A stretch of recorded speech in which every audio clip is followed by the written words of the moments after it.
हमारे सुमित के लिए पंडित जी ने लड़की बिल्कुल सही देखी है। लड़की न सिर्फ फोटो में दिखने में सुंदर है बल्कि सामने से भी कितनी सुंदर और गुणी है। सही कहा था पंडित जी ने, लड़की सर्वगुण संपन्न है। कितनी संस्कारी लड़की थी, आते ही सबके पैर छुए, प्यार से बातें की, इतना अच्छा खाना बनाना जानती है, उसने तो मेरा दिल ही जीत लिया। माँ जी, ऐसे ही किसी की भी तारीफ नहीं की जाती, और मुझे नहीं लगता कि आप जिस लड़की को देखकर आए हैं वो सच में इतनी गुणी होगी। एक लड़की में इतनी सारी खूबी नहीं होती। और रही सुंदरता की बात, तो मेरी कजिन भी सुंदर है, पर उसे तो आपने रिजेक्ट कर दिया।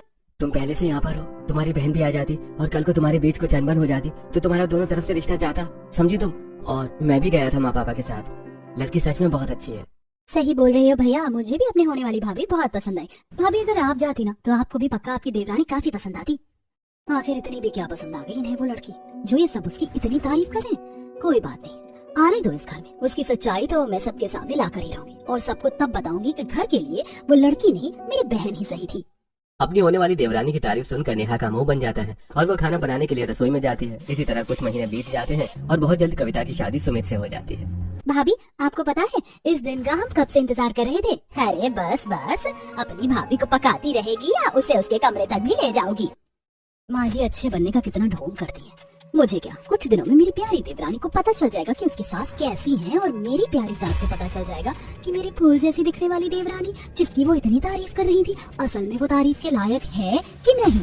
नेहा अपनी मौसी की बेटी की शादी अपने देवर से करवाना चाहती थी। बस यही वजह थी कि नेहा अपनी देवरानी को नापसंद करती है। कुछ देर में सुबह हो जाती है और कविता अपनी पहली रसोई के लिए रसोई में जाती है, जहाँ आशा और काजल कविता से कहती है, बड़ी बहू ने तो कभी भी इस घर की और बहू होने की जिम्मेदारी सही से नहीं निभाई, पर अब तुझे इस घर को जोड़ के रखना है। अब से इस घर की और रसोई की सारी जिम्मेदारी तेरी है।